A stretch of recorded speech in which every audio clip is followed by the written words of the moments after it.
al Señor. Aleluya. Bendito sea el Señor. Abríamos la reunión con Isaías 26:2, que decía: abrid las puertas y entrará la gente justa, guardadora de verdades. Amén. Aleluya, qué bueno es abrir las puertas para congregarse también en esta tierra, aleluya, y poder aprender más del Señor, como también un día se abrirán esas puertas del cielo para recibir a aquellos justificados por la sangre del Cordero. Y vamos a abrir nuestra Biblia hoy en Apocalipsis. Apocalipsis, gloria a Jesús, capítulo 2 de Apocalipsis, versículo 9 en adelante vamos a estar compartiendo en esta tarde.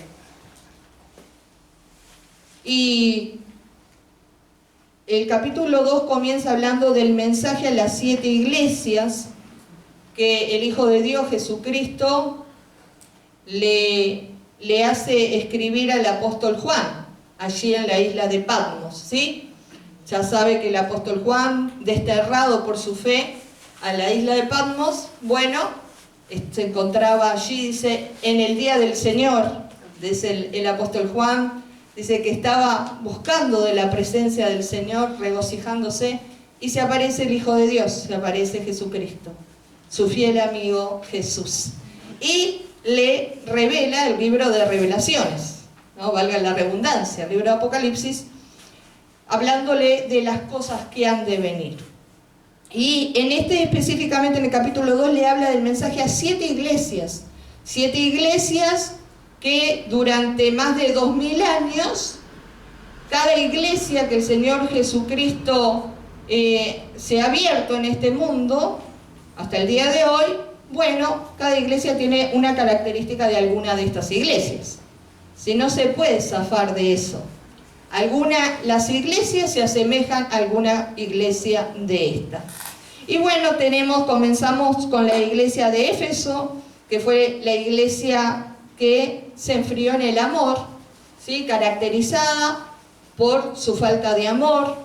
Tenemos la iglesia de Esmirna, que es la iglesia perseguida, la iglesia que sufría una gran persecución. Tenemos la iglesia de Pérgamo, que es la iglesia que se acomoda, tipo camaleón, cambia de ocasión según la ocasión, cambia de color según la ocasión, el camaleón, ¿no? En la iglesia de Tiatira, que es la iglesia corrupta, la iglesia de Sardis, que es la iglesia muerta, la iglesia de Filadelfia, que es la iglesia fiel, y la iglesia tibia, que es la iglesia de la Odisea.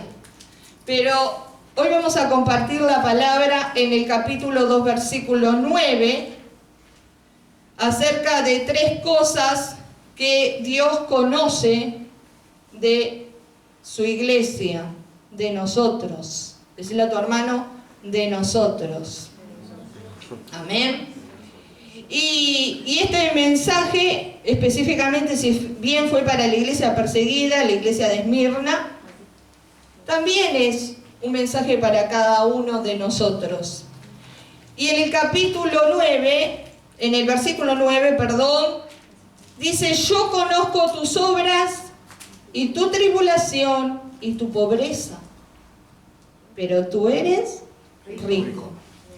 Y la blasfemia de los que se dicen ser judíos y no lo son, sino sinagoga de Satanás. No temas en nada lo que vas a padecer. He aquí el diablo echará a algunos de vosotros a la cárcel para que seáis probados, y tendréis tribulación por 10 días. Sé fiel hasta que me convenga. Sé fiel hasta la muerte, y yo te daré la corona de la vida. El que tiene oídos, oiga lo que el Espíritu dice a las iglesias. El que venciere no sufrirá daño de la segunda muerte. Amén, amén y amén. Gloria a Jesús. Pero Jesucristo se presenta a Juan, y cuando va a escribir a la iglesia de Esmirna, la iglesia de Esmirna era una iglesia que estaba asentada en una ciudad comercial, ¿sí? Pero debido a la fe de los creyentes, muchos ya no se juntaban con ellos, muchos le daban la espalda. Era una iglesia que sufría un volcón económico prácticamente. Era una iglesia perseguida espiritualmente.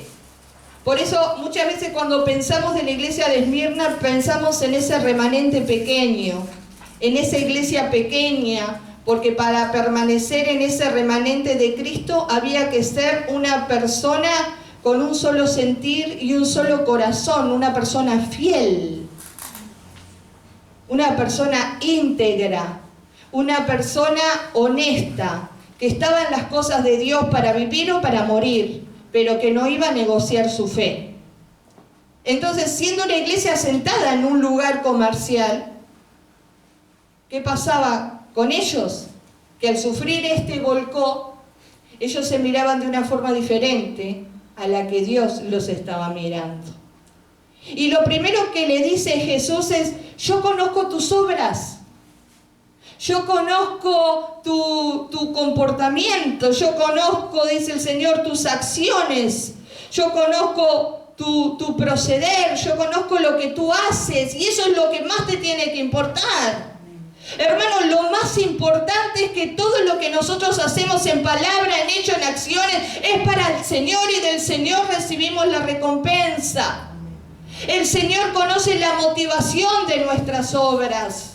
Y en este caso encontró en la iglesia de Esmirna, en esta iglesia perseguida, encontró obras de bien, encontró gente que verdaderamente era honesta, gente que era fiel, gente que cuando hacía algo no lo hacía con dobles intenciones, no ayudaba a otro para ver qué recibía a cambio, lo hacía verdaderamente de corazón, y por eso es admirada por Jesucristo, y dice: yo conozco tus obras, porque yo conozco tus acciones y yo conozco la motivación de tus acciones. Qué bueno que es eso, hermano, cuando sos un verdadero cristiano en quien no hay engaño, en quien verdaderamente tenés ese amor platónico por Dios, sin mezcla de interés o de otra cosa, simplemente porque lo amás a Dios, porque amás su palabra y amás el mensaje del Evangelio. Entonces le dice: yo conozco tus obras. Muchas veces por tus obras vas a ser criticado, y muchas veces por tus obras vas a ser amado. Pero lo importante de esto es que cada vez que hacemos algo, cada vez que visitamos un hermano, cada vez que oramos por alguien, cada vez que hacemos la reunión, tengamos siempre la motivación correcta, que sea por amor a Cristo, que sea por amor a las almas, que sea para bendecir, no para sacar provecho de algo. Dice que el día que nosotros vamos a partir de este mundo, todo lo que hicimos va a ser pasado por el fuego. Todas las obras que hicimos van a ser pasadas por el fuego. ¿Por qué? Porque el fuego todo lo purifica, porque el fuego todo lo consume. Y si nuestras obras fueron buenas, si nosotros tuvimos buenas intenciones, dice que esa obra cuando pase por el fuego va a ser como oro, va a ser como plata, va a ser como bronce, y va a ser recompensada delante del Señor. Pero si nuestras obras fueron por otras intenciones, si ayudamos a alguien pero para sacar algo a cambio, no es que dimos algo y lo dimos y nos olvidamos. Dimos algo pero porque quiero sacar algo a cambio, dice que todas esas obras van a pasar también por el fuego. ¿Y qué sucede? Dice que van a ser como madera, como hojarasca, como heno, y todo eso se va a quemar, se va a consumir, y no va a tener ninguna retribución de parte de Dios. Así que todo lo que hagas, hacelo de amor para el Señor y no para los hombres, ayudando a los hombres, ayudando obviamente a la obra del Señor, pero hacelo por amor a Dios, que la motivación sea la correcta. Amén. Amén. Entonces, una de las cosas que dice: yo conozco tus obras y conozco tu motivación. Hay veces que nosotros hemos tenido buenas motivaciones, y a veces, lamentablemente, todos tenemos que reconocer que a veces la motivación quizás no fue la correcta, pero podemos arrepentirnos delante del Señor, aleluya. Él perdona todos los pecados, hace un paquete con esa vida pasada y la tira al fondo de la mar, y nunca más vuelve a acordarse de las cosas. Hermanos, hagamos las cosas sinceramente, Amén, sin doblez. Seamos honestos, sinceros, y tendremos alabanza de parte del Señor. Así que le dice que una de las cosas que el Señor conoce de la iglesia de Esmirna, que es una iglesia perseguida, conozco tus obras. ¿Y qué otra cosa le dice? Y tu tribulación. ¿Sí? El Señor conoce también los momentos de oscuridad que a veces tenemos que atravesar. Los momentos difíciles que nos tocan pasar, los momentos de sufrimiento que nos toca pasar. Él lo conoce. ¿Sí? Mucha gente se cree que en medio del quebranto y del dolor y del sufrimiento Dios se olvidó de ellos. No, Dios no se olvidó. Dice que Él está cerca al quebrantado de corazón y al contristo de espíritu. Él está allí en medio tuyo. Cuando tú estás atribulado, cuando tú estás afligido, cuando tú estás sufriendo por la pérdida de un ser querido o por la pérdida, por un problema financiero importante, en cualquier área en la cual sea tu tribulación, porque tribulación habla precisamente de eso, de una persona que está atribulada, de una persona que está sufriendo, de una persona que está afligida, que está siendo sometida a prueba. Dice Jesús, yo conozco tu tribulación, pero qué bueno que en medio de esa tribulación, dice la palabra de Dios en 1 Corintios, que el Espíritu de Dios, aleluya, el Paracleto, es el consolador, aleluya, y que hace que nosotros seamos consolados a través de Jesucristo, aleluya. Dios nos consuela, Dios nos levanta, Dios nos fortalece siempre y nos da una salida a las situaciones que vivimos. No tenemos que vivir siempre igual, el Señor sabe. Y el Señor sabía de la tribulación que pasaba la iglesia de Esmirna. Sabía que ellos estaban siendo boicoteados por su fe. Pero eran boicoteados por el mundo, pero no por Dios. Eran envidiados por falsos creyentes, pero no desamparados por Dios. Porque a veces la envidia, el celo, la persecución también a veces no es solo de afuera, es de adentro. El Señor le dice, yo conozco tus obras y conozco tu tribulación y también conozco tu pobreza. Sé que a veces quieres hacer mucho más de lo que haces, pero a veces estás limitado financieramente.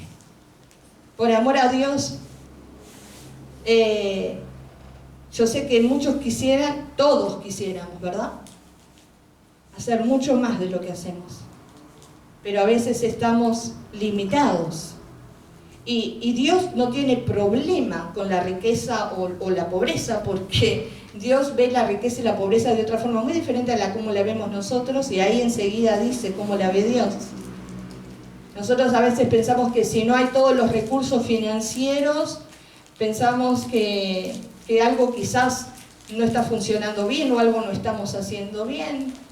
Sin embargo, lo que tenemos que tener en claro es que tenemos que seguir siendo fieles y seguir haciendo lo que estamos haciendo. Porque hasta el día de hoy Dios nunca nos ha desamparado, Dios nunca nos ha dejado, nunca nos ha faltado. Hoy tuviste salud, hoy tuviste el alimento sobre la mesa, hoy tuviste un techo donde dormir, una cama donde acostarte, abrigo para ponerte. Hoy sí. Entonces, agradecidos a Dios en esto, en todo esto. Y el Señor añadirá. Dios no tiene problema con eso, porque Él es el dueño de todas las cosas. Y dice la palabra de Dios que a quien quiere le saca, ¿sí? A quien quiere le quita y se lo da al otro. En eso Dios no tiene problema en trasladar las riquezas del impío a los justos. Si Él quiere, lo hace. Él no tiene problema con eso, porque todo es de Él. A veces los que tenemos problemas somos nosotros, ¿sí? Que tenemos que aprender, aleluya, a ser también buenos administradores de lo que Dios también pone en nuestras manos, ¿verdad? Y contentarnos con lo que tenemos para que el Señor añada más y siendo fiel con Él en todas las áreas. Pero dice que Esmirna era una iglesia que por esa característica, por su tribulación y su pobreza, se ve que se sentía acomplejada. Se ve que se sentía menos que otros. Se sentía inferior. Y Jesús le dice a Juan, escribe ahí también, que tú dices, yo soy pobre, pero tú eres rico. Amén. Tú eres rico. Porque como le dije hoy, Dios mide la riqueza y la pobreza de una forma muy diferente a la que medimos nosotros. Dice la palabra de Dios que la vida del hombre no consiste en los bienes materiales que tiene, sino en ser rico para con Dios. Amén. Una persona puede ser la persona millonaria y más rica del mundo materialmente, pero delante de Dios es una persona totalmente muerta, espiritualmente vacía, una persona pobre. Y encontramos la parábola que Jesús dijo del rico y Lázaro, y vemos a Lázaro que quizás estaba rodeado, estaba en la calle pasando necesidades, quizás a veces, ¿verdad? Dice que hasta los perros eran su compañía, pero Lázaro era una persona rica para con Dios. Y cuando murió Lázaro y murió el rico, dice que Lázaro fue llevado al seno de Abraham y el rico fue atormentado allá abajo, porque tampoco tuvo nunca misericordia de Lázaro. El rico hacía banquete todos los días, se vestía de púrpura, no cualquiera se vestía de púrpura en aquel entonces porque estaba destinado solo a los reyes, a las vestiduras reales. Y dice que pasaba y Lázaro quería, aunque sea, comer de alguna migaja que cayera de esa mesa, y nunca compartió lo que tenía con Lázaro. Pero Lázaro fue premiado en el más allá y el rico fue condenado en el más allá. De acá vamos a salir. Algunos antes, otros después. Pero lo más seguro es que de esta tierra vamos a salir. ¿Y cómo vamos a pasar la eternidad? Como dice Ana María, el cajón no tiene mortaja. ¿Sí? Desnudos salimos del vientre de nuestra madre, desnudos volveremos allí, a la sepultura. Dios dio, Dios quitó, dijo Job, sea el nombre de Jehová bendito. Ser rico para con Dios es lo más importante. Mire, ¿por qué les digo esto? Vamos a ir a un segundito al capítulo 3, versículo 17. A ver si alguien me puede leer lo mismo, ¿sí? Pero el mensaje para otra iglesia. Jesús le dice a Juan, ahora escríbele a la iglesia de la Odisea, que es la iglesia tibia, la iglesia que dejó a Jesús en la puerta. Se metieron adentro, cerraron la puerta, hicieron su festín y Jesús siguió en la puerta golpeando y nadie le abrió. ¿Qué dice? A ver, ¿quién me lo puede leer en voz alta? A la iglesia de la Odisea. Porque tú dices, yo soy rico y me he enriquecido y de ninguna cosa tengo necesidad, y no sabes que tú eres un desventurado, miserable, pobre, ciego y desnudo. Ah, ¿vio? ¿Vio cómo Dios mide la riqueza de otra forma, la riqueza y la pobreza de otra forma a la que medimos nosotros? A Esmirna, que era una iglesia perseguida, una iglesia que se consideraba pobre, Jesús le dice a Juan, dile que son ricos, porque ellos son ricos para con Dios. Pero a la iglesia de la Odisea, que es la iglesia tibia, que Jesús le manda a decir, dile que se arrepientan, porque a los tibios los vomitaré de mi boca, le dice, tú dices, yo soy rico, de nada tengo necesidad, puedo hacer el espectáculo y los shows que quiero, puedo hacer todo lo que quiera. Eso dice la iglesia de la Odisea. Tengo dinero para gastar como quiera. Y Jesús dice, dile que son unos pobres, desventurados, ciego y desnudo. ¿Entiende? Entonces, ¿qué es lo más importante mientras estamos en este mundo? Como digo, hermano, la motivación de nuestras acciones. Hacerlo todo para la gloria de Dios, sabiendo que de Dios recibimos la recompensa. Sabiendo que en medio de nuestra tribulación tenemos a Dios, que a través de su Espíritu Santo nos consuela en todas las tribulaciones y nos da la salida a las situaciones que vivimos. Y tercero, sabemos que también el Señor es fiel a su palabra y Él proveerá todo lo que necesitamos, porque no toda riqueza material que significa riqueza espiritual, que lo más importante es la riqueza espiritual para que después venga la material. Buscar el reino de Dios y su justicia y todo lo demás va a ser añadido. Y sigue aquí diciendo el Señor, y la blasfemia de los que se dicen ser judíos y no lo son, sino sinagoga de Satanás. Mire qué riqueza espiritual tenía la iglesia de Esmirna, que sabía discernir a los falsos obreros o aquellos que decían que eran de Dios, pero no eran de Dios. Qué agudizado tenía en los sentidos espirituales la iglesia de Esmirna, que sabía discernir eso. Aleluya. Qué importante es el Espíritu de Dios, el Espíritu de discernimiento, que podamos discernir, hermano, que todo lo que brilla no es oro, pero todo el que ora brilla, aleluya. Gloria a Jesús. Y sigue diciendo aquí, dice el Señor, primeramente le muestra cómo los ve, pero después les advierte de lo que va a suceder. Porque no pasará nunca nada en nuestra vida sin que Dios no nos cuente antes. ¿Sí? Dice que Dios revela antes a sus siervos los profetas lo que va a acontecer. Cuando nosotros buscamos a Dios de verdad, nosotros estamos interesados en las cosas que vendrán, el Señor siempre nos va a dar la respuesta de los tiempos que estamos viviendo y de las cosas que van a venir. Y le dice aquí, no temas en nada lo que vas a padecer. Aquí el diablo echará a algunos de vosotros en la cárcel para que seáis probados y tendréis tribulación por 10 días. Sé fiel hasta la muerte y yo te daré la corona de vida. El Señor le dice lo que va a suceder, pero a su vez le da el consejo. Le dice lo que tienen que hacer. Primeramente le dice, no temas en nada. Le he dicho que 365 veces en la palabra de Dios, en la Biblia está escrito, no temas. No temas, gusano de Jacob, Josué, no temas ni desmayes porque yo estaré contigo, no temas. Lo que más le importa al Señor, aleluya, es que el espíritu de temor, que es una carga del futuro, se vaya de nuestras vidas. Porque no estamos solos, Dios está con su pueblo, Dios está con nosotros. Cuando metieron a Sadrach, Mesach y Abednego en el horno de fuego allá en Babilonia, ellos fueron con gusto. ¿Por qué los metieron? Por no adorar la imagen de Nabucodonosor.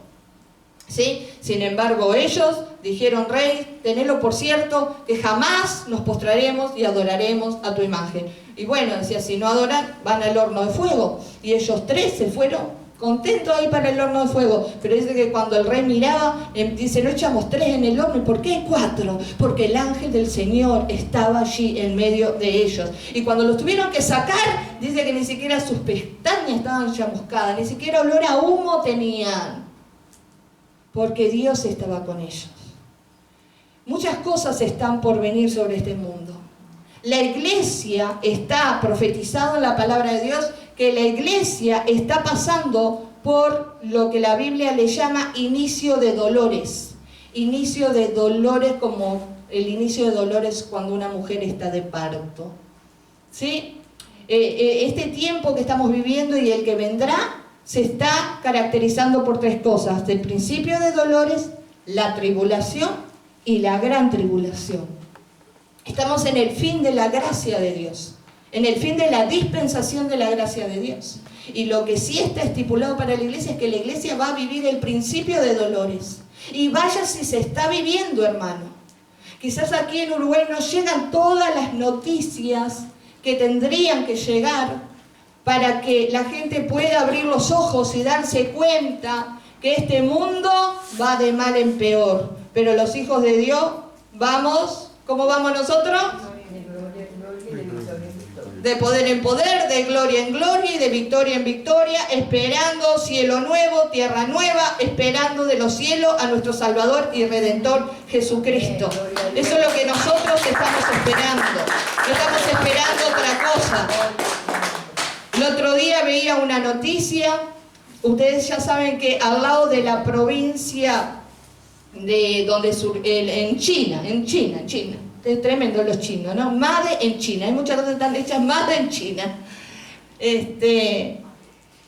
Al lado de la provincia de donde se expandió el coronavirus, hay otro virus ahora. Otro virus. que no me acuerdo ahora cómo se llama, pero es un virus que estaban preocupados porque ya había mucha gente afectada y a través de los viajes usted sabe que eso se expande rápidamente. Pero sí me llamó la atención anteayer una noticia que vi que dice que en China, y no sé en cuántas ciudades, hay obviamente unas temperaturas impresionantes, 40 grados para arriba de calor, ¿no? Pero dice que la gente se está desvaneciendo, desmayando en la calle y comienzan a soltar espumarajo por la boca. Y mostraban fotos de gente en escaleras así de edificios públicos como la Intendencia, gente dentro de los ascensores que tienen cámara, gente caminando por la calle, empiezan a convulsionar y comienza a salir un espumarajo blanco de su boca. No sé, tendrá que ver, no voy a nombrar los pinchazos, pero... o si será parte de ese virus que se lanzó, que dice que genera esa fiebre hemorrágica, que es mortal. Pero cosas así han sucedido, ¿no? Entonces, se sigue, el COVID sigue mutando y otras cosas que siguen aconteciendo y sucediendo. Bueno, usted ya sabe la del mono y bueno, todo lo que está saliendo, pero a su vez, ya muchos consideran que no es que sea de teoría conspiratoria, pero sí consideran de que hay una guerra biológica prácticamente. Estos días también estaba escuchando, usted ya sabe que es casi inminente, la invasión de China a Taiwán es casi inminente. Prácticamente quieren asignar de vuelta a Taiwán. Y Taiwán es libre, tiene una presidenta. Y ahora como Taiwán es como una isla, ¿no? Ya ellos ya salieron al mar a poner su ejército y bueno, y los chinos también pusieron mirando a Taiwán y Taiwán mirando a los chinos. Y imagínense que Corea del Sur, Japón, Australia, Estados Unidos dijeron que si China se mete en Taiwán van a defender a Taiwán.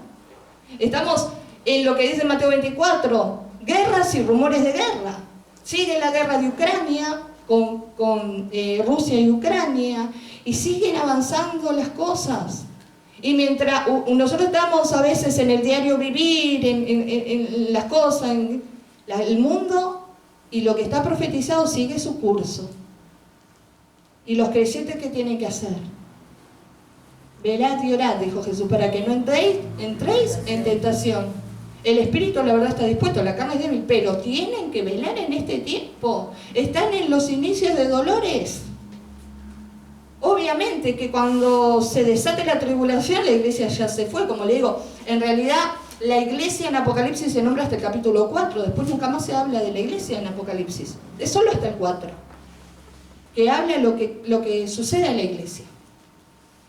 Pero tienen que estar orando, tienen que estar congregándose, tienen que estar testificando. Tienen que estar...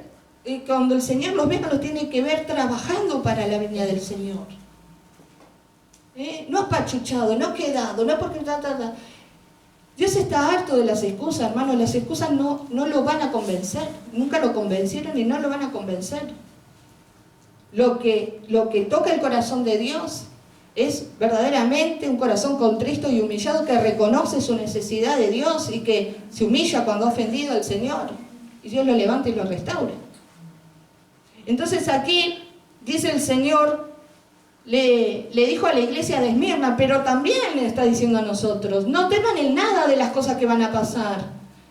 Los ciclones de ahora no son los ciclones de antes. Las inundaciones de ahora no son las inundaciones de antes. En Francia vi el otro día, impresionante, no me acuerdo en qué lugar era, un ciclón, huracanado, no sé cuánto desastre hizo. Las lluvias no sé en dónde, no me acuerdo ahora, estaba viendo también, vieron que hace que la tierra, ¿cómo es? En las montañas se desmorone y no sé cuántas son alud, se llama. Alud. Entonces, es decir, todo está cumpliendo la profecía dada en San Mateo, en San Lucas, que no fue otra persona más que Jesucristo el que la dio. Si era, yo qué sé, fue San no sé cuánto, pero fue Jesús el que dijo. Fue Jesús el que habló. que tenemos que estar atentos, para que cuando suceda el rapto nos vayamos y no nos quedemos. Dios es bueno, Dios es fiel.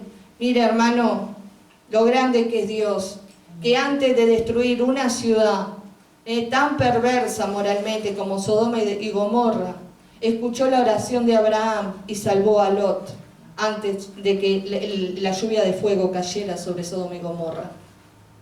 Dios sigue escuchando a los amigos de Él hoy y salvando a aquellos por los cuales oramos.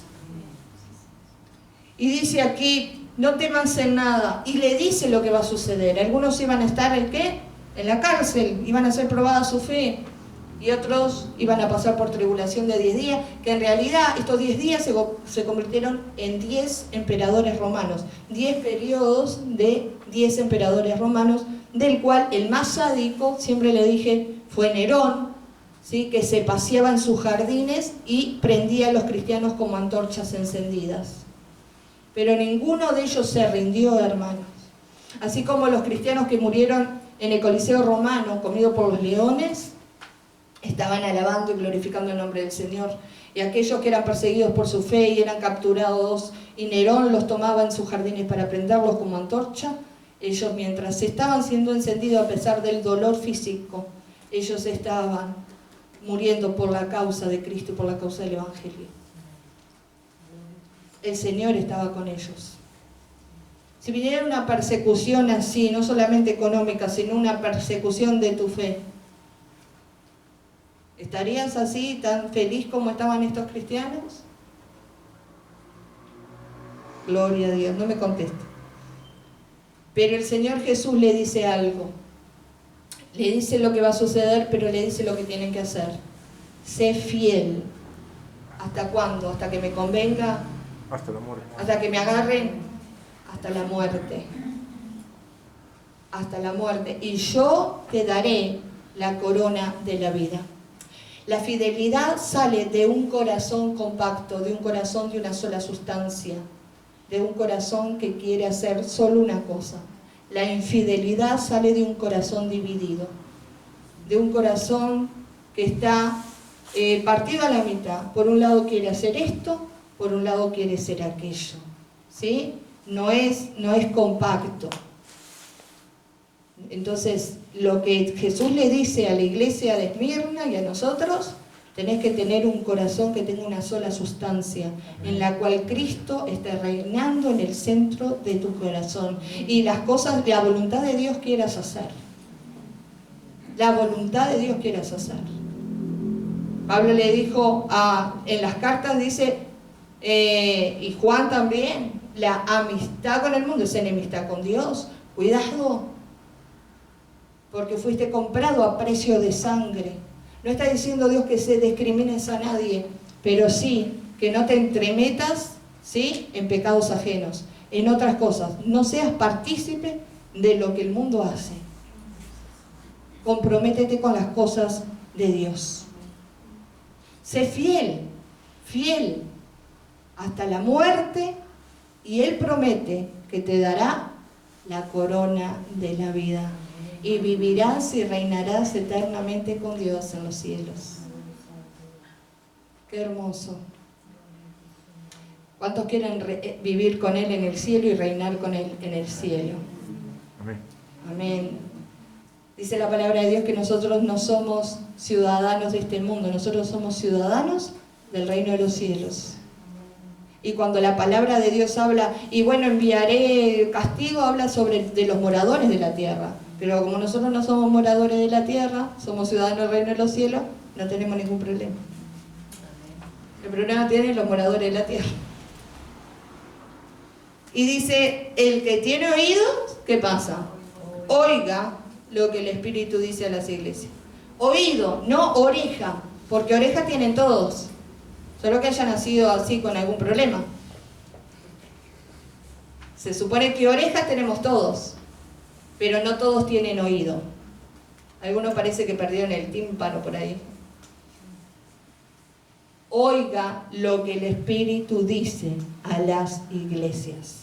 Amén. Dice, el que venciere, aleluya.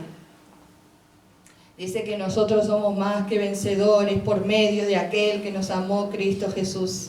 Por eso debemos seguir adelante. El que venciere todas estas cosas, venciere, ¿qué pasará? No sufrirá daño de la muerte segunda. ¿Y cuál es la muerte segunda? A ver, ¿usted lo sabe? Sí. El infierno de fuego, el lago de fuego. La separación de Dios. Amén. La separación total de Dios. No la muerte primera, porque todos vamos a pasar. Si no somos arrebatados, yo soy fiel creyente de que somos de la generación del rapto, ¿verdad? Y no nos estamos preparando solo para el rapto, también nos preparamos día a día, porque salimos a la calle y no sabemos si volvemos. Pero nosotros, todo el mundo, muere una sola vez, físicamente. Y para el creyente, la muerte es vida, porque la realidad es que la muerte solamente se traiciona a sí misma y nos da el pasaje a nuestra eternidad con Dios. Entonces, pero para el que no tiene a Dios, para el impío es ya se lo expliqué yo, ¿no? Dice, si el justo con dificultad se salva, ¿dónde quedará el impío y el pecador? ¿El impío cuál es? Aquel que conoce el camino, que conoce la palabra, pero se apartó de ella. Y dice el Salmo, tú destruirás a todos aquellos que de ti se apartan. Entonces, Dios no miente, Dios es veraz en su palabra. La palabra dice que Dios destruirá a todo aquel que de él se aparta. Entonces, la segunda muerte es precisamente esa. Todos pasan por una primera muerte, pero hay otros que van a pasar por una segunda muerte, y es la separación total de Dios, donde ya no hay chance, donde ya no hay oportunidad de salvarse, y están destinados a una condenación eterna. Bien, como decía él, para el lago de fuego y azufre, la muerte segunda. Dios no quiere que nadie participe de esta muerte segunda, porque el hombre no fue creado ni para el infierno ni para el lago de fuego y azufre. El hombre fue creado a imagen y semejanza de Dios para vivir y reinar con Dios. Lamentablemente no todos lo aceptan como su Señor y Salvador personal, pero nosotros sí lo hemos aceptado, amén, a través de su amor y la fe que tenemos en Jesucristo, su Hijo. Vamos a ponernos de pie en esta tarde.